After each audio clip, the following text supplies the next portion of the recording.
Lego theft is at an all-time high. This is the first announcement of Howard the Duck in here. This is the three kids from Honey, I Shrunk the Kids.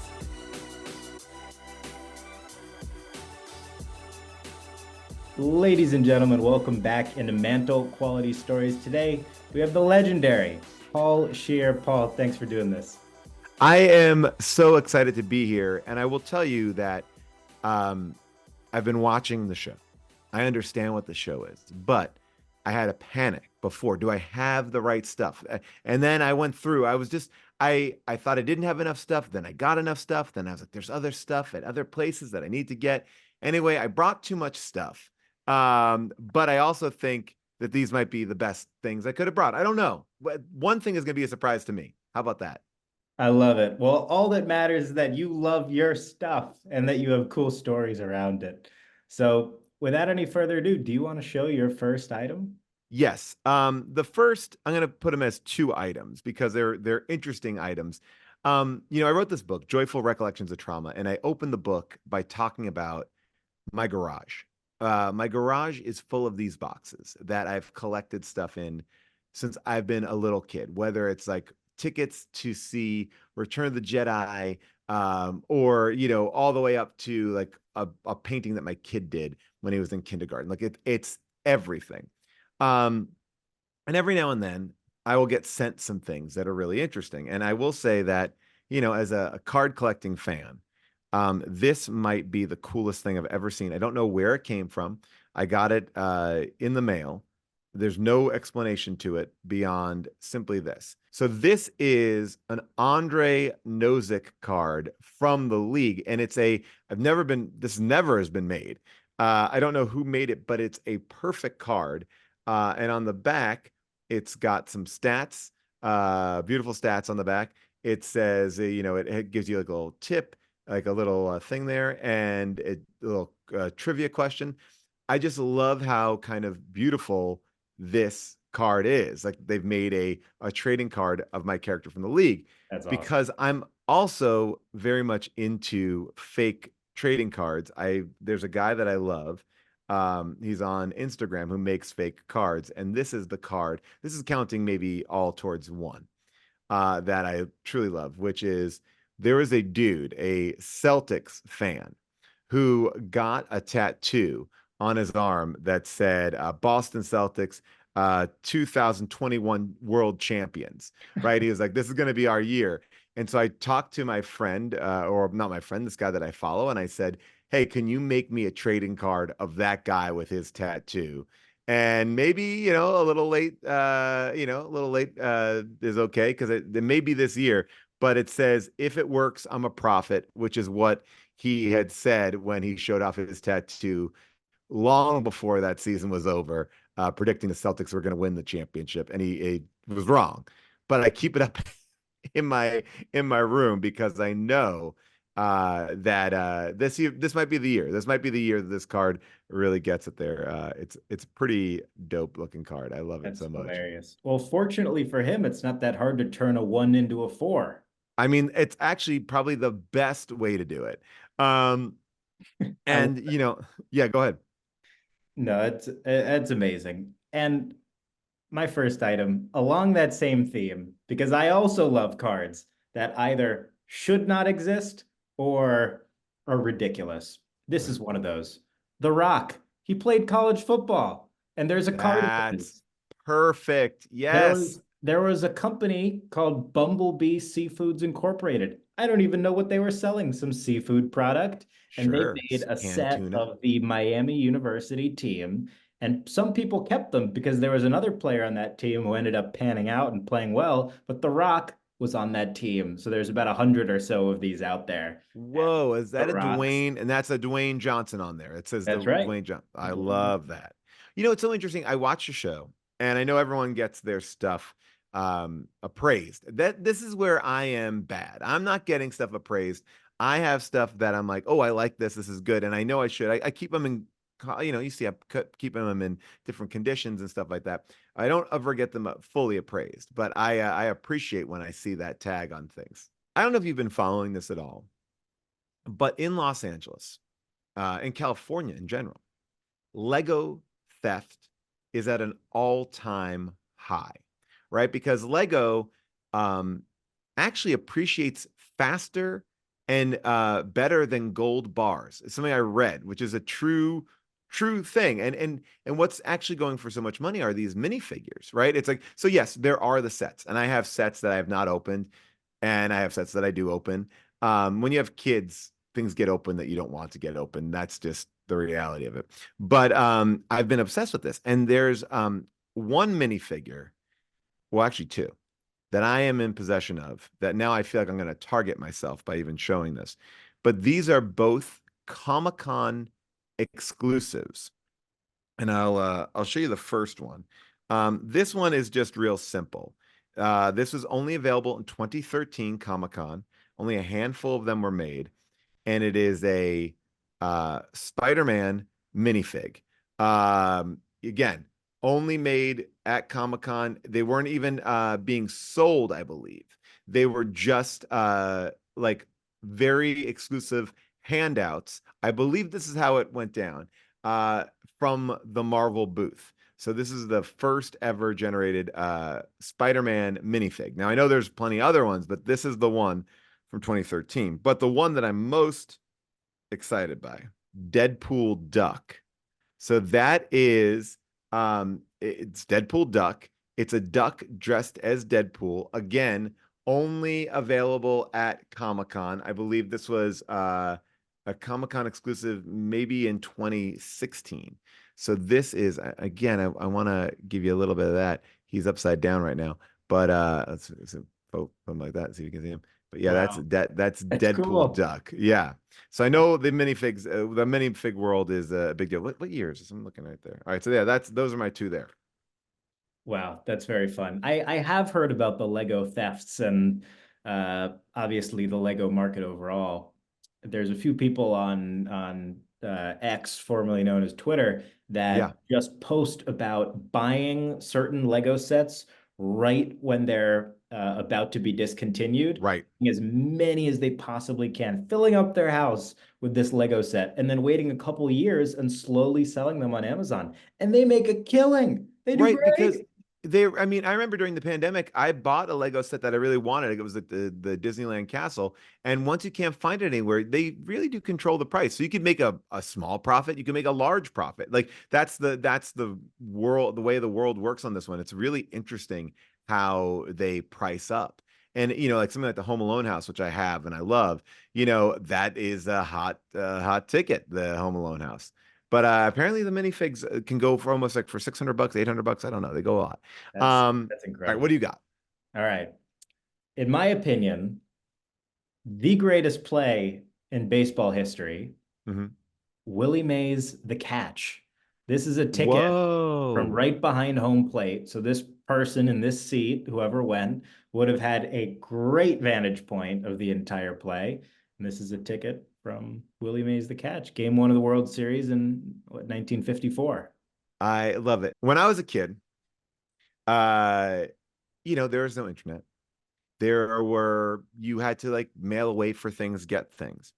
And one of the coolest things that I could possibly do was become a member of the official Star Wars Lucasfilm fan club. And when you did, you got this binder. And this is Wow. the binder right here. And in the binder, it was like your membership card and things like that. And I'm going to show you a couple cool things. So you have like this is hold on one second. You have like this would be this is like one of the order forms. You could get Luke Skywalker's jacket there. You could order it up. You could get you could get a Vader patch, you could get a logo patch, all this stuff, the official fan club shirt, back issues of the newsletter, all this. So it's really kind of a cool thing. And then this is my membership card, never filled out, but there it is, right there, my membership card, in good standing. Wow. And I want to, and it came also with like a bunch of stills, like fun stills. So you have like a still like this. Hilarious. You got your classic still like that.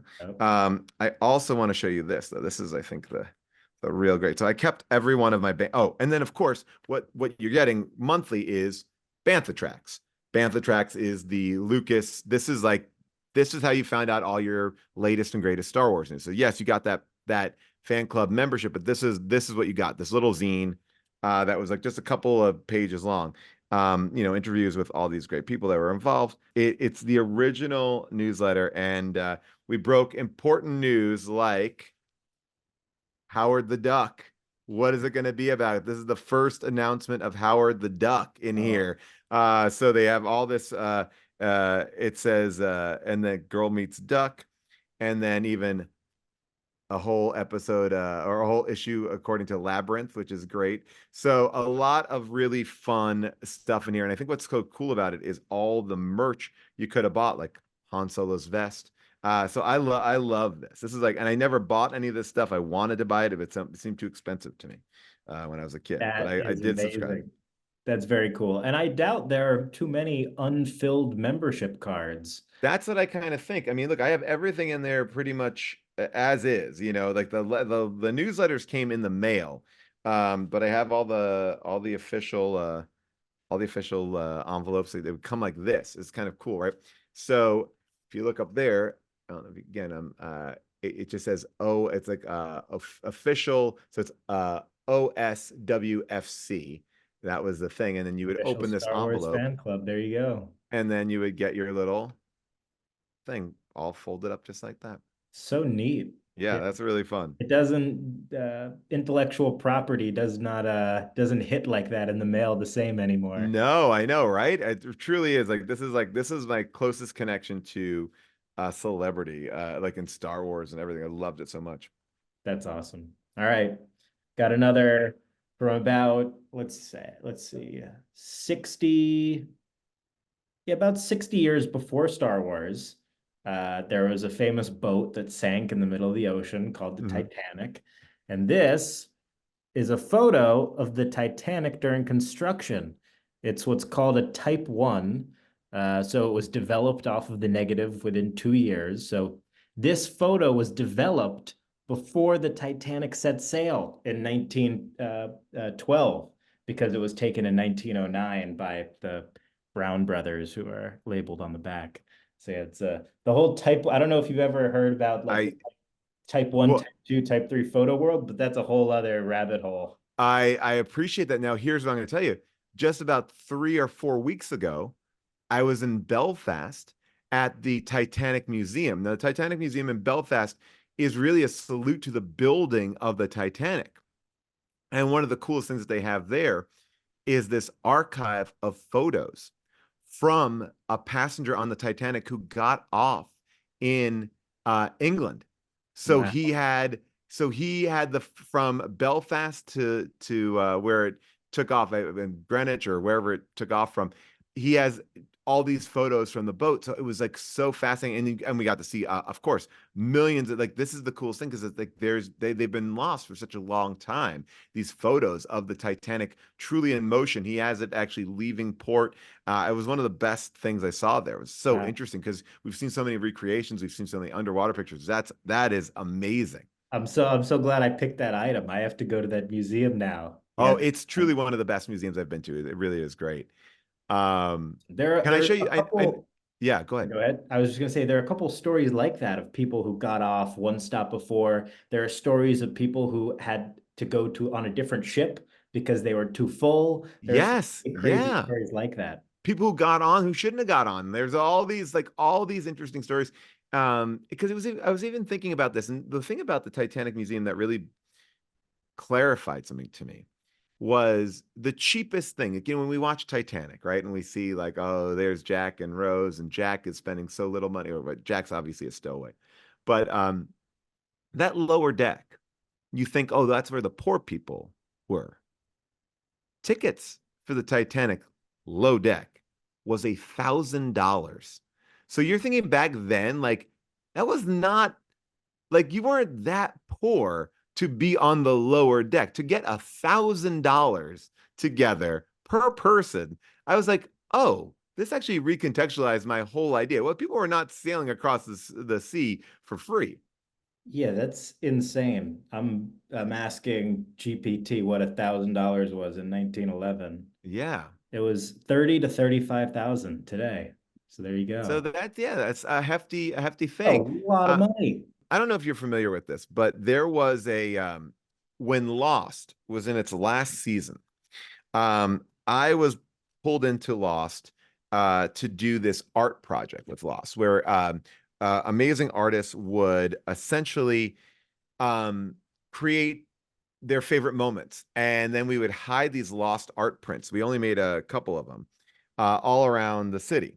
Or, we have the different ways to find them. Super fans could find these lost things.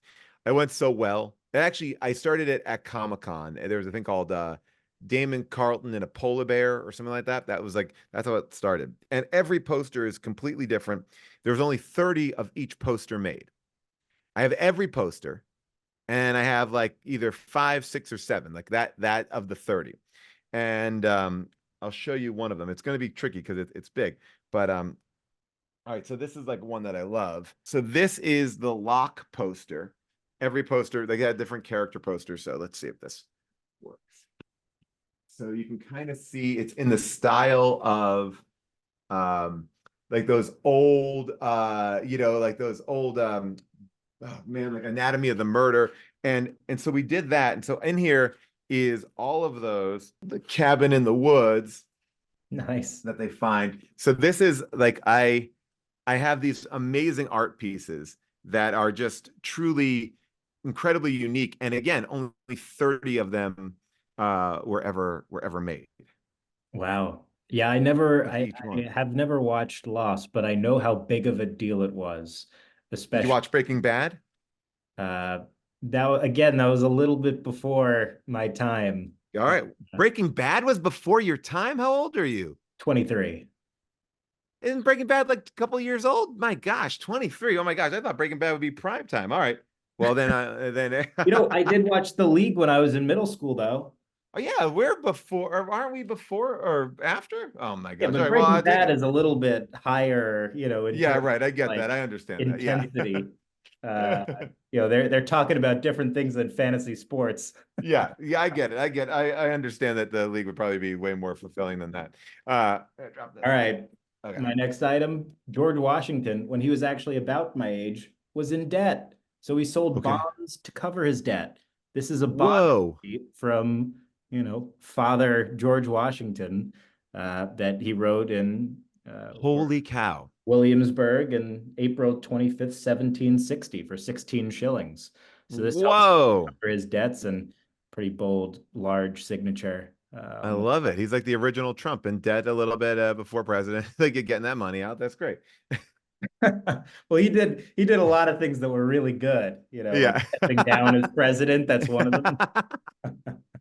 Yeah. um, I love that. All right, I got this. This I don't even know if it's worth anything. I'm a big fan of Howard Stern. Howard Stern was like a big part of my life, and there was a guy, Eric the actor, on the show.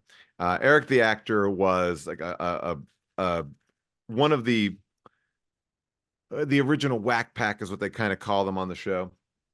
And what I loved about Eric was he was always very funny, and somebody had made this, and I've never seen any.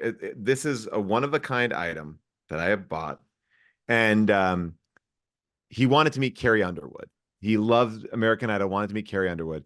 And Howard Stern said, well, I'll let you meet Carrie Underwood. And he's a smaller person. And he goes, if you let us fly you with balloons, we'll put as many balloons as we can. We'll put you in a chair and we'll see if the balloons will take you up into the sky.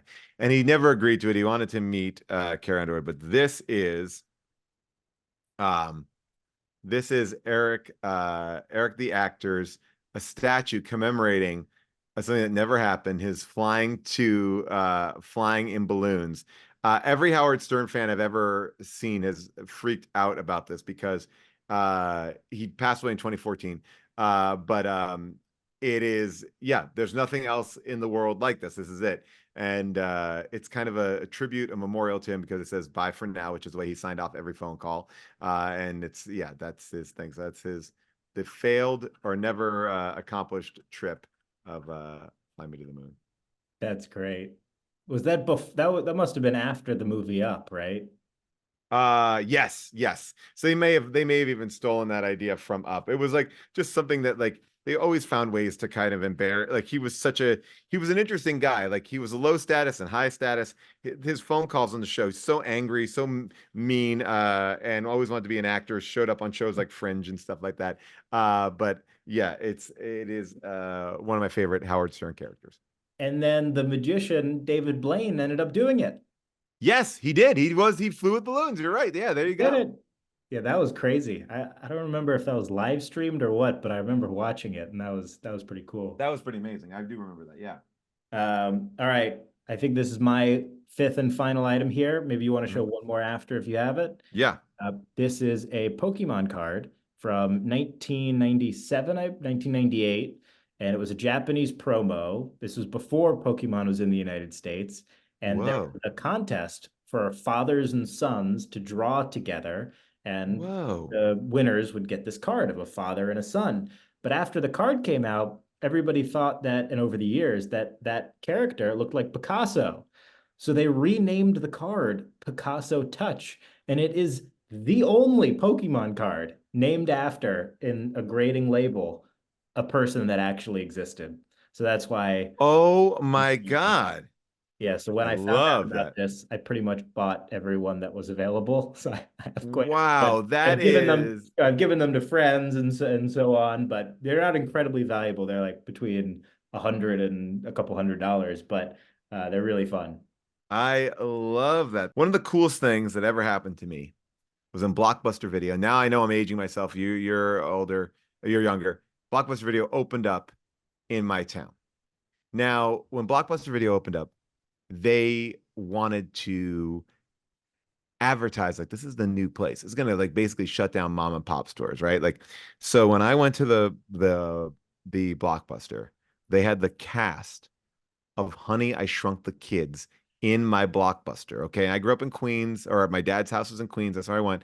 So I want to show you that when you went into Blockbuster, they gave you an 8 by 10 photocopied piece of paper, and then you would go and meet the stars. So this is my autographed on with the official Blockbuster, or sorry, the official Blockbuster tag Oh, there. This is the wow. three kids from Honey, I Shrunk the Kids. It's Thomas Brown, Jared Rushton, and Amy O'Neill.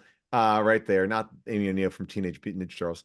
And not only did I get that sign, an original Blockbuster hat is so you could wear this around, show everybody that you are a Blockbuster fan right there. So that is a little thing that I love so much.